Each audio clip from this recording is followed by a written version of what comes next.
The four horsewomen of our political apocalypse, Alexandria Ocasio-Cortez, Ilhan Omar, Rashida Tlaib, and Ayanna Pressley, have given themselves a new nickname. We will examine our national suicide squad and the misguided conservatives who are defending them. Then, more men beat women at women's sports, go figure. Joe Biden's campaign keeps going nowhere, and Al Green, the congressman, not the singer, proposes a convenient strategy to redeem America for her original sin. All that and more. I'm Michael Knowles, and this is The Michael Knowles Show.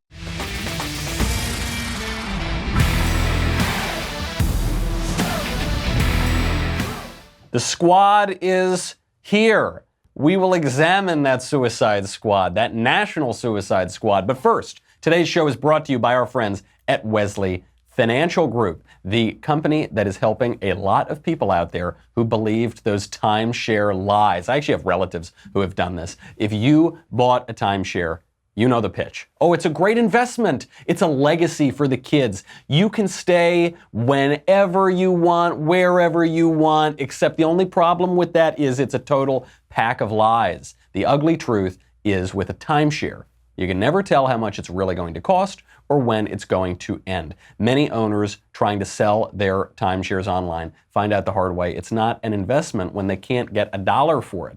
And with those rising annual maintenance and assessment fees, buying a timeshare is like giving the timeshare company a blank check for life. I've had relatives who have gotten sucked in by these things, and some of them have had a lot of trouble getting out. If you're stuck in a timeshare nightmare, go to icanceltimeshare.com. Tell them that I sent you. Wesley Financial guarantees they will legally get you out of your timeshare contract permanently, or you pay nothing. You've got nothing to lose. You got a whole lot to gain. Get your free information telling you all about how it works. Go to icanceltimeshare.com.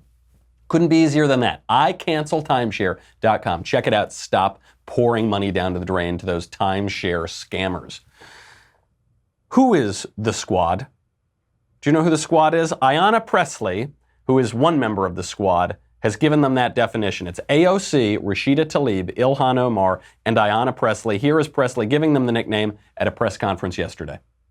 Our squad is big. Our squad includes any person committed to building a more equitable and just world. That's the squad. Squad can be anybody, but really it's just those four people. And Guy Benson and my pal John Hirschauer over at National Review gave Ayanna Pressley, that woman, the nickname Ringo. She's the Ringo of the squad. And it occurred to me that the whole squad really does have a lot of parallels with the Beatles, because you've got AOC, who's obviously Paul. She's the marketable one. She's the pop one. You've got Ilhan Omar. She's John. She's the radical. She's got a pretty weird marital history. Then you've got Rashida Tlaib. She's the spiritual one. She's George. You know, she just meditates on calming feelings. In her case, about the Holocaust. Obviously, in George Harrison's case, it was about sort of nicer things than that. And then you've got Ayanna Pressley, who is Ringo without the likability. This is our squad. And President Trump has put all the pressure back on the squad. He's put all the pressure back on Democrats to defend the squad.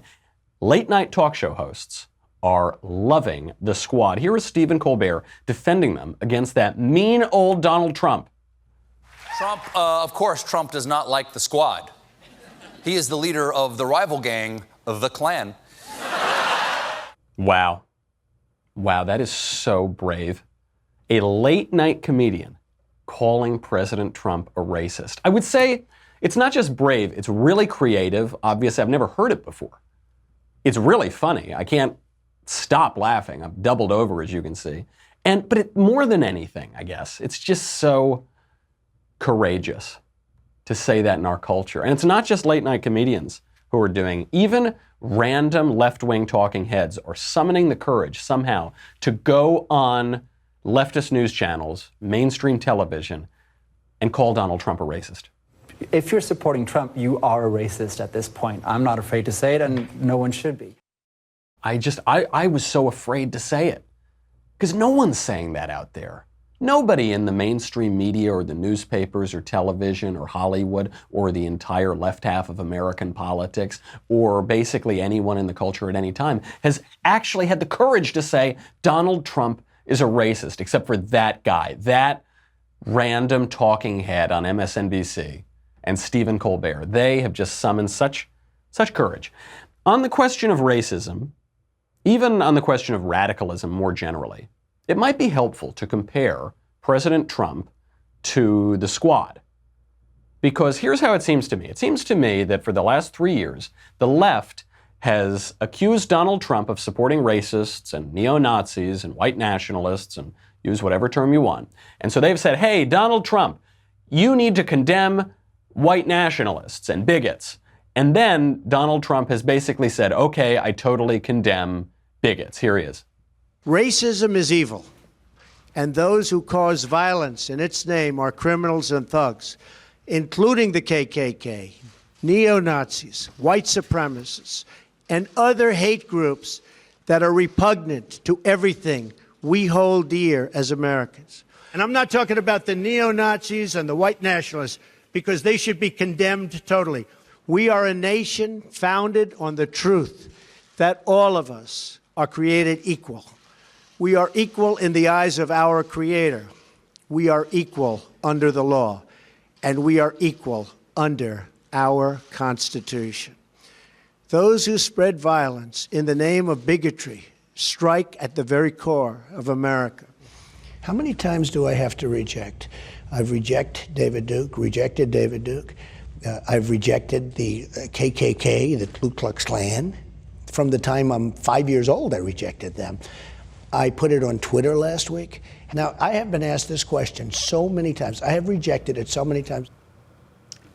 It seems pretty clear he's rejected the racists and the bigots and the white nationalists and the neo-Nazis. It seems pretty clear, to me at least, maybe to you. The only people that it's not clear to are the people who are willfully ignoring Trump's repeated, for years and years and years, condemnation of racial bigots. They just don't want it to be the case that President Trump has condemned racial bigots, because then that gets in the way of their narrative. But let's apply this same test to the left. What happens when the right asks the left to condemn their kooks and their bigots? President Trump did it forcefully, he's done it totally, he's done it repeatedly. Now watch what happens when the right asks the Squad to condemn kooks, bigots, and even terrorists. Hi, really simple question. Will you condemn Antifa for attacking an ICE facility? It's very simple. Will you tell Americans not to attack violently ICE facilities? Just say no. It would be a very simple thing to say, and it would go a long way to tell Americans that you're not sympathetic to Antifa. We're done, thank you. Are you sympathetic to Antifa? Excuse me, sir. Just say no. He's giving her the answer. Just say no. That's Ayanna Pressley, the Ringo of the Squad, walking down the halls of Congress. And this is not a hypothetical question. It's not, do you condemn some hypothetical acts of left-wing terrorism? Just 3 days ago, there was a left-wing terrorist, Antifa guy, shows up with a rifle and explosives to a border protection facility, an ICE facility. Fortunately, he was taken out before he could commit the terrorist attack. But if not for law enforcement, there would have been that terrorist attack. And this right-wing journalist says, hey, just double checking because you've said some pretty weird stuff. Do you, Squad, do you, Ayanna Pressley, condemn left-wing terrorism? Not an acknowledgement that that guy asked the question. She just keeps looking ahead. She can't give the answer. Imagine if the tables were turned. Imagine if a left-wing journalist were asking that of President Trump. Let's say that there were a right-wing terrorist attack. Let's say it weren't even right-wing, but it were some white racist guy, and they lump him in with the right wing. And they say, President Trump, do you condemn this terrorist attack? And he just walked down the hallway. He just walked right past them in the Rose Garden, didn't say anything. Right 1 foot away from them, just looked straight ahead. And then his handlers say, oh no, we're done here. He's not going to answer that question. Imagine the coverage that would be getting in the mainstream media. Imagine what the New York Times would say. Imagine what all the left-wing members of Congress would say. You have an exact parallel here, an actual leftist terrorist attack from Antifa. The guy says, hey, just really quick, you condemn this, right? She can't say it. But you know what? I bet what the left will say here is that wasn't a real press conference. That was guerrilla journalism. It was some right-wing provocateur walking down the hallway with her. She has no accountability. She has no responsibility to answer his questions. He's got to save those questions for a real press conference. Okay. So yesterday, the squad holds this press conference. AOC, Tlaib, Omar, and Pressley. They're standing there at this press conference, and one of the credentialed journalists at the press conference that the squad has called asks Ilhan Omar to clarify her comments about Al-Qaeda. Because previously we'd seen her giggling about Al-Qaeda. So they just wanted to make sure, hey, Ilhan Omar, look, people are accusing you, people like that awful Donald Trump, are accusing you of having sympathies with Al-Qaeda. But you condemn Al-Qaeda, right? Right? Don't you, Ilhan Omar? Can you respond to some of the president's specific claims, most notably that you're a communist and that you're pro-Al-Qaeda? You might have noticed how when he said, go back to where you came from, there was an uproar through all of our communities, because every single person who's brown and black at some point in their life in this country heard that. Now, when he made the comment, I know that every single Muslim who has lived in this country and across the world has heard that comment. And so I will not dignify it with an answer.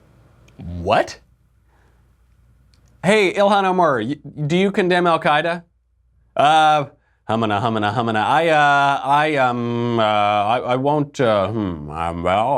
won't dignify it with a response. Yeah, that's the ticket. Compare that. Hey, President Trump, do you condemn white nationalists? Yup, totally condemn them. Hey, Ilhan Omar, do you condemn Al-Qaeda, which you've giggled about before? No, I don't want to dignify that with a response. That's pretty weird. That's a weird answer. It's not like Ilhan Omar hasn't talked about Al-Qaeda before. She has. It's just when she's giggled about it. We'll get to that in a second. We'll get to the misguided conservatives who are defending them. But first, if you are like me, and I know you are in many important ways, I am on the internet all the time, and so are you. That means that our precious, precious, sweet data are out there for big tech companies and hackers to suck up. This is why I recommend getting the software that I trust to protect my online activity, ExpressVPN. Their apps use powerful encryption to secure your data. I know what you think. You think, I don't need that. Oh, who cares? Nobody wants my data. Listen, Buster, I know that you look at some pretty weird stuff on the internet. You know what I'm talking about? Those websites you go into the incognito window to look up. You know what I'm talking? I'm talking about dailywire.com. I'm talking about the Michael Knowles show. Weird stuff. These days, that could probably get you fired from your job. It could probably get you kicked out of polite society. Get ExpressVPN. It runs in the background of your computer or phone, and then you use the internet just like you normally would. You don't even really notice it. You download the app, you click to connect, voila, you are protected. I never go online without ExpressVPN. You should not either. Seriously, guys, it costs less than $7 a month, comes with a 30-day money-back guarantee, so there's no reason not to try it. I get why you won't try it. I get the temptation. You say, I don't really care about my data. I'm too lazy. I'm too cheap. Less than $7 a month. The catastrophe of identity theft, the catastrophe of having your data leaked, it's not worth it. Seriously. Take 5 seconds. Go get ExpressVPN, cutting-edge technology called Trusted Server. You will make sure that there are no logs of what you do online. Go ahead. Do whatever you want to do. It's time to stop the hackers, big tech companies, and Big Brother from grabbing all your data. Take it back with ExpressVPN. Protect your online activity today. Find out how you can get 3 months free at expressvpn.com/Michael, M-I-C-H-A-E-L, expressvpn.com/Michael for 3 months free with a 1-year package. expressvpn.com/Michael to learn more.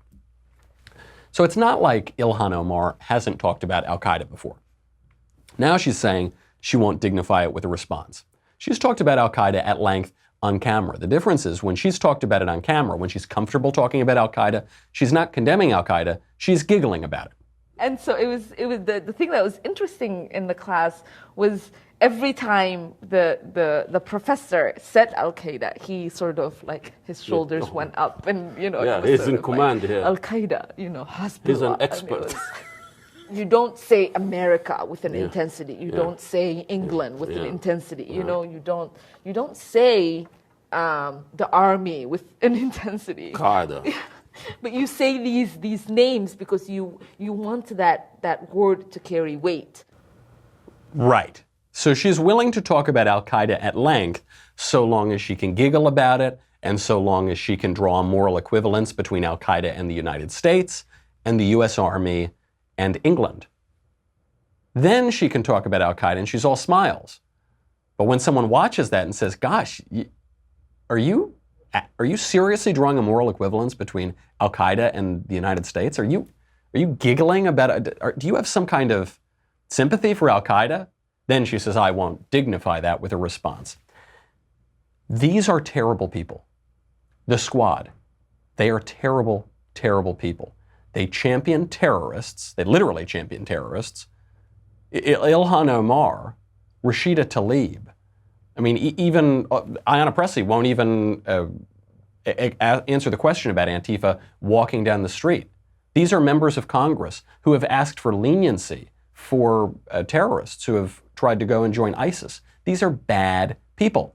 They champion vile ideologies. They openly revile our country. They compare the country to Nazi Germany. These are terrible people. And this brings me to my message for conservatives. If you are defending the Squad, you are the problem. There is a real sense out there that some conservatives give greater benefit of the doubt, greater grace to the Squad than to President Trump.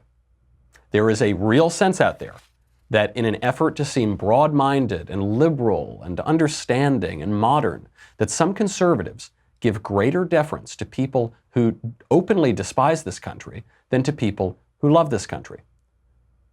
Specifically on the immigration question, there is a sense out there that some conservatives give greater deference, give greater grace to people who we have allowed to come into this country than to native-born Americans. And this brings me to a piece that was in National Review yesterday. Just yesterday, David French summed up this last point in the National Review. And I should point out, but anytime you bring up David in the era of the conservative debates and David Frenchism, you have to point out whether you like David or don't like David.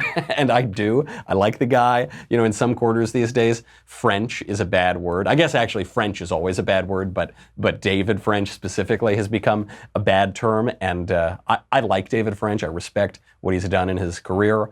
I respect much of what he has to say. But he is dead wrong here. Here is what he said. It was in a piece called Native-Born Ingrates. Gives you a sense of where this is going. David lays out the case for why we should basically prefer immigrants to native-born Americans, for why immigrants basically are better than native-born Americans. Now, I think they've actually changed the title on this piece. I don't know if that was just some editorial decision to elucidate what it was saying or because there was blowback. I think the new headline is Trump's tweets were malicious and Republican silence is deafening, regardless of what the title is at the moment. He opens the piece by calling President Trump a racist for his 2016 comments about that judge of Mexican descent. He says, the fact that Trump said he couldn't get a fair shake from this judge because he was of Mexican descent is evidence that Trump is a vile racist. David French never points out here that the judge that President Trump was talking about is a member of a racist organization called the San Diego La Raza Lawyers Association. La Raza meaning the race, coming from a 1920s Mexican essay called La Raza Cosmica, which says that Hispanics are racially superior to every other race. Doesn't mention that. When you have that context, I think it at least gives President Trump a little bit of cover here. He's not saying all Mexicans are evil, no Mexican could give me a fair shake, but that judge in particular, not just by virtue of his heritage, of course, but by virtue of his association in a racist organization, maybe won't give him a fair shake on the question of illegal immigration. Doesn't mention that. Then David attacks President Trump for dodging the draft. This is what he writes, quote, "There is something especially gross about a man who was too timid even to face the draft during his own generation's war, now presuming to define how Americans seek to reform their government. He is the last person to be the arbiter of patriotism or national loyalty." Now, my problem with this line is not that David is hitting Trump for dodging the draft. Fair enough hit if you want to do it. A lot of people in Trump's generation dodged the draft, but perfectly fair attack to go after him for that. My issue is that he describes the Squad as Americans seeking to reform their own government. That's really how we're going to define these people? Not terrorist apologists, not bitter anti-Americans who equate their country with Nazi Germany. That's not the defining feature. It's just Americans who seek to reform their government. There's no difference between Ilhan Omar and, say, Dan Crenshaw. There's no difference between Ilhan Omar, Rashida Tlaib, AOC, and your conservative activist in the street, the tax reform guys. There's no difference. I think there is a difference. And I think it's the particular wickedness of the ideologies and the criminals that are being defended by the Squad that makes that distinction. Then David gets to the main thrust of his argument. Quote, I believe Ilhan Omar is a toxic presence in American politics. Okay, so far we agree. Her critiques are deeply misguided, but she should temper her critiques because they're wrong, not because she's an immigrant. The blessings of liberty accrue to all Americans, including immigrants. And while all Americans should be deeply grateful for their freedoms and for American opportunity, it's a simple fact that immigrant citizens have actually done something to earn their status. They've often migrated here at great personal cost, learned a new language, built a life in a new land, passed a test most Americans can't pass, and then swore an oath that most Americans have never sworn. By contrast, what must natural-born citizens do to earn their citizenship? Survive labor and delivery. That's it. If anything, natural-born citizens should exercise the most gratitude. What did we do to earn our liberty?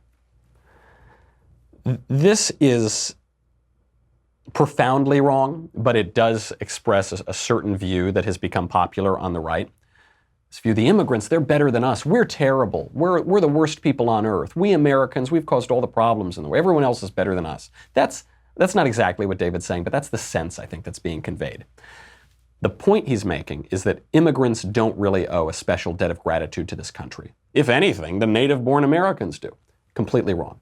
Immigrants owe a special debt of gratitude. This was true when my immigrant ancestors came here, and it is true today. Charlie Cook, actually, at National Review, made this very point in a response column. Immigrants do owe a very special debt of gratitude. America is a country. America is a country that is founded in part on ideas. But America is not just an idea. It's not just an abstraction floating somewhere in the atmosphere, pervading the entire world. It's a country. America has laws, America has traditions, and America has citizens who are more entitled to America than anyone else. Not everybody is entitled to America. Her citizens are. Some people in the world are Americans. Some people are not.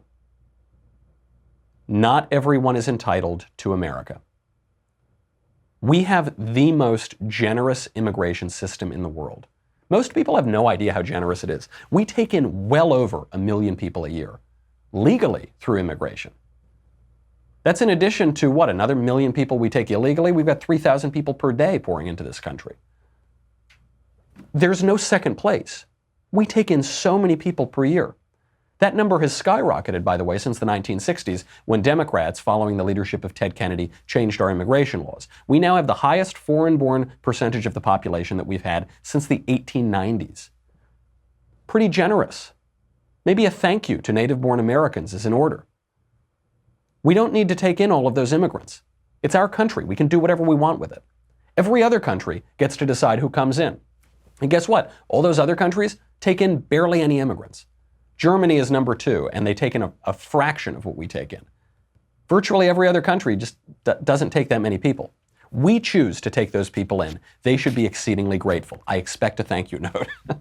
Part of David's mistake is that he abstracts America out of existence. When I guess it would be my great-grandfather, came here from Italy, he kissed the ground that everyone was walking on. He loved this country. My Italian ancestors, half of my family came here basically on the Mayflower, and then the other half came on a sardine boat somewhere in the 19-teens and 1920s.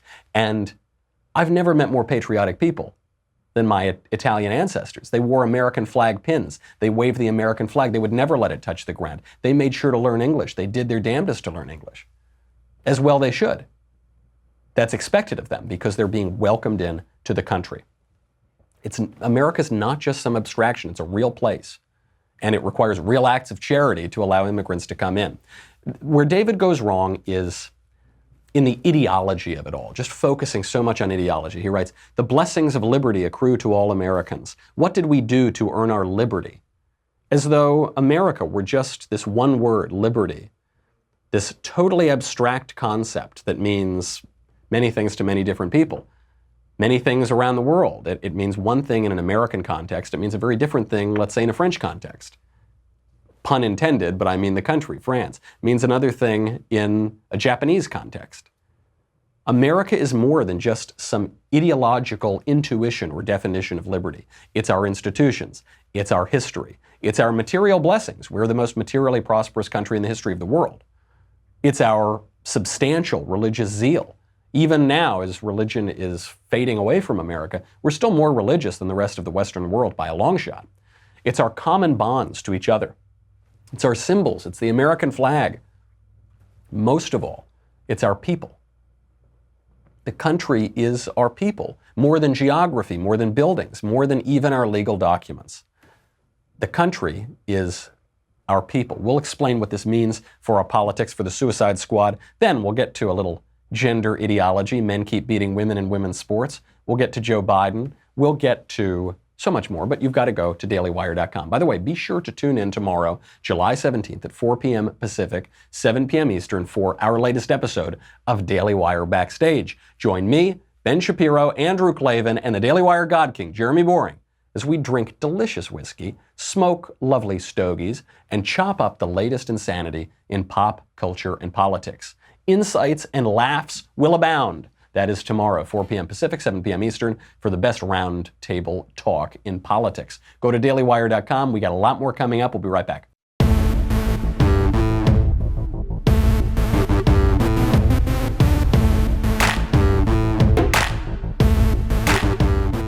The country is more than geography. It's more than buildings. It's more even than legal documents. It's the people. And here's how I can prove that. Because you can have the geography, you can have the buildings even, and you can have the legal documents. And if you have no people, you have no country. Actually, there are plenty of ancient civilizations where we still have most of their buildings, we have their geography, obviously, and we have their legal documents. But there's no people, and so the civilization is gone. They no longer exist. Here's another example. We just celebrated the 4th of July. How did you celebrate the 4th of July? Did you go into your innermost room and sit with the lights off and close your eyes and just meditate on some totally abstracted concept of liberty? That's how you celebrated, right? No, it doesn't sound like a fun 4th of July. Probably you went to the fireworks and you ate hot dogs and hamburgers and you watched baseball, America's national pastime, and you had a beer, you drank some American beer, and you watched tanks, actual real tanks, parade down our actual real national mall in our actual real national capital, which exists somewhere. We're a real country. We're very welcoming to people from other countries. That is an act of charity. And the people who come here, Ilhan Omar, chief among them, should respond to that charity with gratitude. She should express that gratitude through a love of country, not denigrating the country, not talking about how awful the country is, not laughing and giggling about Al-Qaeda, not comparing the United States to terrorist organizations, not, like AOC, comparing the United States to Nazi Germany. They should love the country, and we shouldn't welcome people here who don't love the country. There's nothing un-American about saying that. That's my rant is over on that topic. I've had enough of the squad. Right now we should talk about things that really matter, not the integrity of our country or our political institutions, the more important topics like women's sports. There's a story out of New Zealand. A gender-confused man there took home multiple gold medals in women's weightlifting at the 2019 Pacific Games in Samoa. This is Laurel Hubbard, formerly Gavin Hubbard, who won 2 gold medals and a silver. 3 heavyweight categories, this guy somehow managed to win them all. I wonder why. Because he's a man. Obviously, this is not the first time we've heard about this. Madeline Kearns, actually another National Review writer, was writing in the Wall Street Journal over the weekend and had a piece out on gender-confused men beating out female high school athletes at track meets. Very good piece. I recommend checking it out. So I think I tweeted this out, and then this weirdo named Jack Turbin, who's a freelance writer for the New York Times, and he's a child psychiatry resident from Harvard Medical School, tells you everything you need to know about Harvard Medical School, called Maddie's piece on transgender athletes bigoted. That's what the left is saying now. The left is now saying that if you don't let men beat women in sports, you're a bigot.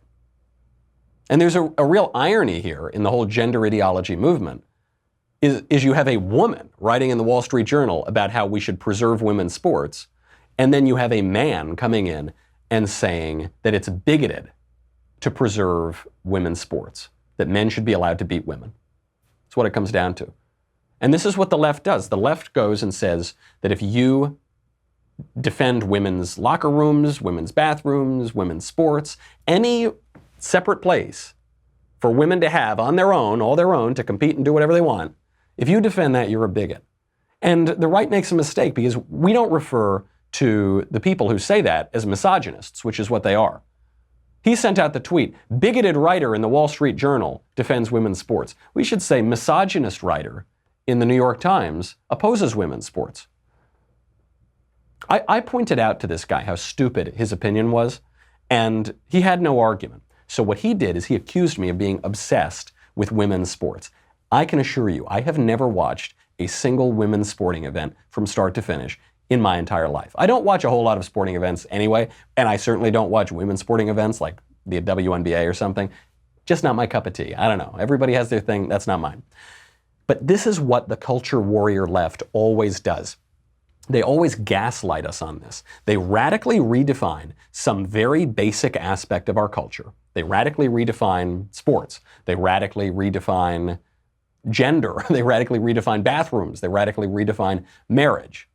And then some of us object to that. We say, yeah, maybe we shouldn't just completely redefine sex. And they say, you're obsessed. You're totally obsessing over it. No, we're not obsessing over anything. The left is the aggressor in the culture wars. We're the ones saying, maybe your ideas are a little crazy and weird. Maybe we shouldn't buy into them. And they say you're obsessing. When they say that, that's how you know that you're getting under their skin. Because the way that the left proceeds to dominate the culture is slowly and steadily, and they almost pretend that they're not doing it. I mean, now we are told, if you believe in the definition of marriage that President Barack Obama held as late as 2012, you're a bigot. That was 7 years ago. That was very recently. Now we're told if you believe that a man is not a woman, you are a bigot. You are not welcome into polite society. This was an opinion that was held by everybody from the beginning of time until like 5 seconds ago. And now, if you tweet out men are not women, you can be banned from Twitter. Twitter has said that. They can permanently suspend you for it. That's how fast they move. And if you come out and you say, gosh, maybe we should think about this, guys. Maybe every civilization for all of human history everywhere was onto something when they said that men and women are different. Maybe every origin story of our species, which begins with the sexual difference between men and women, maybe they weren't just completely crazy. They say, you're obsessed. Give it up. Stop it. It's not a big deal. That's what they say. It's not a big deal. Well, if it's not a big deal, let women have their own sports.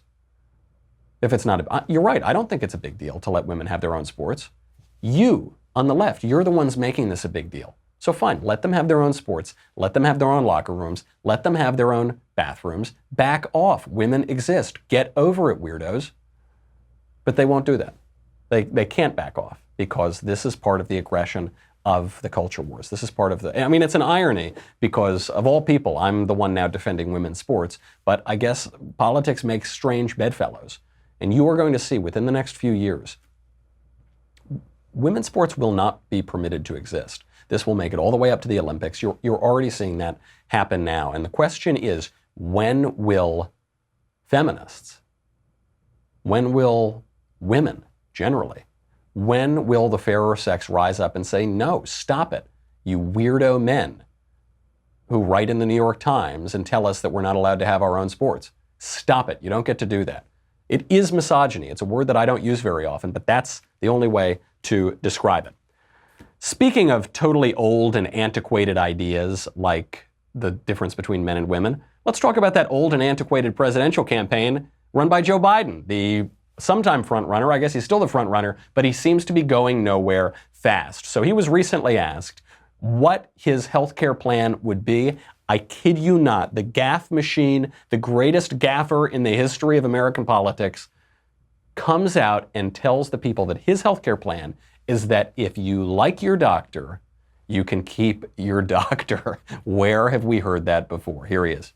How many of you have, when you were working, liked your, and you may still be working, many of you, how many of you like your employer-based health care? Did you think it was adequate? Now, if I come along and say, finish, you can't have it anymore. Well, that's what Medicare for All does. You cannot have it, period. Number one. There's a hiatus spot in between, by the way, how long it's going to take. So I give people the option. If you like your health care plan, your employer-based plan, you can keep it. If, in fact, you have private insurance, you can keep it. Oh, yeah? Is that right? What was it that a very wise man once said? Fool me once, shame on you. Fool me, the point is you're not going to fool me again. I think that was George W. Bush who said that, and he was absolutely right. Joe Biden has been dreaming about being president since, I think, the 1820s. He's been a part of American public life since the 1970s. He's run for president now almost continuously since 1988. Got kicked out in 88, ran again in 2008. Got picked to be vice president because Obama hated Hillary so much. Now he's running again. And in all of that time, the best that he could come up with for his healthcare plan is to repeat the PolitiFact lie of the year that Barack Obama said cost Obama and the Democrats 1,000 seats across the country. The lie that under left-wing healthcare, if you like your doctor, you can keep your doctor. Does he think people forgot? Maybe Joe Biden just forgot, but we can remind him. That's not how it works. If you like your doctor, you don't get to keep your doctor under government health care. Because the government has all the power. Makes perfect sense. Ronald Reagan made it clear. The government that is big enough to give you everything you want is big enough to take away everything that you've got. Let me ask you something. Why do you think these left-wingers in government are so eager to give everything away for free, to give you free health care, quote unquote, to give you free money in a straight check, quote unquote, to give you free housing, to give you free education, to give you free student loan payments? Do you really think it's just out of the goodness of their own heart? Do you really think they're such charitable, wonderful people? They're not. They don't give any money to charity. I mean, study after study shows that the left, and particularly the elected left, gives a lot less to charity than conservatives do. The reason that they keep trying to, quote unquote, give everything away for free is because that money equals dependency, and that dependency is power. They don't care about your health care plan. Everybody in America can access health care. Nobody gets turned away at the hospital. We have by far the greatest healthcare system in the world. Whenever anyone wants a complicated surgery or any high-quality healthcare, wherever they are on earth, they come to the United States. They don't care about the quality of your healthcare. They want to control your healthcare choices. And that's what happens. He who pays the piper calls the tune. Now, what this means politically for 2020 is that Joe Biden has nothing. I mean, you'd think this guy could come. He spent the last several years planning his run for president, and he's got nothing. He can only rehash the old failed policies of 10 years ago. The Democrats broadly can't offer anything other than free this and free that. You haven't really heard them articulate any serious policy proposal, anything new other than socialism, which is the oldest political ideology of any that are being promoted right now. Just more of the same old stuff. And this is why they have to just use the invective. This is why they have to insult people and call everyone racist and everyone sexist and everyone's a bigot. They have to do that because they don't have anything of substance to say. And this is now swung back around on poor old Joe Biden. I just see him falling. We've long predicted that Joe Biden's best day would be his first day. He just keeps kind of slowly falling down the polls. Doesn't seem like he's got a lot of oomph, a lot of stamina, nothing really to offer to the American people. And it looks like some of these squad-supported young guns who are running for president are more likely to take it away from him. Which brings us to all of this race baiting, all of this anti-American rhetoric, brings us to the stupidest column that I've read on the internet today. I mean, every day it changes. This one in the Washington Post from Al Green, unfortunately not the wonderful singer, but the less than wonderful congressman. He writes about his plan to save America from our original sin. Very frequently you'll hear slavery referred to as the original sin of America. And he has a convenient strategy to overcome our original sin. Impeach Trump. That'll get us past it, right? Won't it? This is what he writes, quote, "This bigotry, this hate, this homophobia, Islamophobia, xenophobia is a part of our original sin." I'm just going to stop there for a second. Homophobia is a part of the original sin? Islamophobia is a part of I thought original sin was slavery. Something tells me if you polled every single person in the 18th century about what they thought of homosexuality, I bet they'd all be homophobes, okay? If you asked them what they thought about Islam, I think they'd all be Islamophobes, quote unquote. Actually, our earliest wars were with Muslim pirates because they were enslaving all of our sailors. So I'm a little skeptical of this to begin with. Because they just add phobia, and they add it all into their intersectional hierarchy of oppression. Green goes on, quote, "We in the Congress of the United States of America have an opportunity to do something about the original sin. We can do so by simply allowing these articles of impeachment that I will file and bring to the floor of the House of Representatives this month to be debated and voted upon." This is really cynical and disgusting stuff from Al Green, because what he's saying is, hey, everyone, you should feel really guilty about something that happened hundreds of years ago. And the only way that you can overcome that, the only way that you can prove that you're anti-slavery is giving me what I want politically.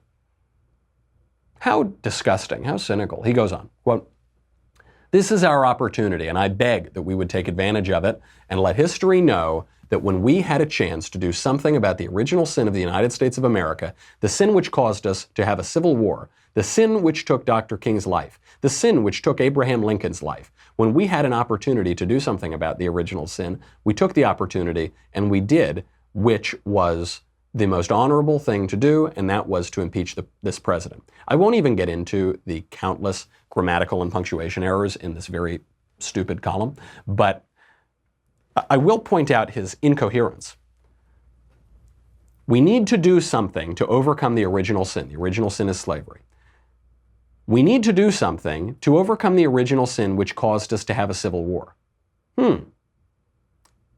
Is it not possible that the Civil War was the United States doing something about our original sin? Don't you think that the Civil War did more to end slavery in America than impeaching Donald Trump 150 years after slavery was abolished would do to end slavery in America? Something tells me it would. Don't you think that the murder of Abraham Lincoln is something that might atone or try to make good for that original sin of slavery? Don't you think all of the civil rights legislation that has been passed, all of the social maturity that has occurred, all of the racial reconciliation that we've seen in the United States, don't you think any of that might do something to atone for the original sin? No, all of that was nothing. Bloody Civil War, 750,000 Americans dead. No, that meant nothing. What we really need to do is impeach Donald Trump, and then we'll have atoned for the original sin of slavery, right? Something tells me that's not going to be good enough either. Something tells me Al Green is just whatever law he wants passed next, then that's going to be the thing that atones for the original sin of slavery. This whole category, the original sin, I find a little bit problematic. Obviously, this is a great, egregious moral error that was part of the foundation of this country. There were other moral errors as well. Do we not think that some of the harsh dealings with the Native Americans, is that not the original sin? Is that not maybe that's part of the original sin? Do we not think that some misguided wars might be part of the original sin? That some misguided arrangements with foreign countries might be part of the original sin? That some of our, maybe the Articles of Confederation, I don't know, that almost nearly collapsed the country before we got our Constitution. Was that not part of the original sin? What about the 19th century? What about the 20th century? What about it? When you look at the original sin of America, you realize it's much more complicated than just one institution or one thing. You see that sin pervades not just the founding of the country, but the whole country. Not just the whole country, but the whole world. We live in a fallen world where there is sin. And you can never atone for sin. This is what Christianity is unbought grace, redemption from a Savior. And short of a Savior, short of God Himself becoming incarnate, redeeming the world, the greatest story ever told, short of that, the way that we deal in a world of sin is with grace. You know, the Lord's Prayer says, "Forgive us our trespasses as we forgive those who trespass against us." It's a world of grace. We have two options nationally. We can either accept grace, offer grace to one another, not merely condemn some past historical figures, but recognize that we ourselves are committing injustices, and our descendants will commit injustices, and history will look on us pretty poorly. We kill 1 million babies a year. That's just one example. Either we can accept grace, work as best we can to improve our lot and our country and our moral behavior, and offer that grace to one another. We can either do that, or we can commit national suicide. We can hate our country, hate ourselves, hate our countrymen, hate our ideals, try to do everything we can to discourage assimilation, bring in anyone else to the country, anyone but us, because of how awful we are, fall away from our role in the world, stop believing in our foundational principles, our ideas, the ideas that we've developed over time, abandon our institutions, abandon our countrymen, despise our country. Those are the two options: grace or national suicide. We've got a national suicide squad on one side. We'll see who wins out. A lot more to get to, but we'll do it tomorrow. Get your mailbag questions in for Thursday. In the meantime, I'm Michael Knowles. This is The Michael Knowles Show. See you tomorrow.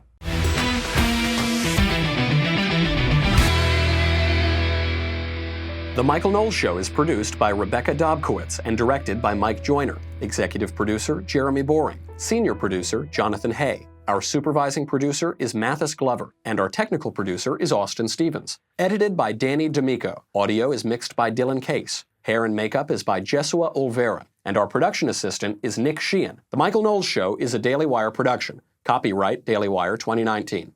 Hey everyone, it's Andrew Klavan, host of The Andrew Klavan Show. In politics, as in poker, you can only play the cards you're dealt, and we have been dealt the race card. The left has transformed racism into a meaningless political trump, and Trump has trumped them back.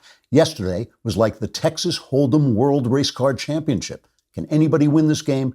We'll find out on The Andrew Klavan Show.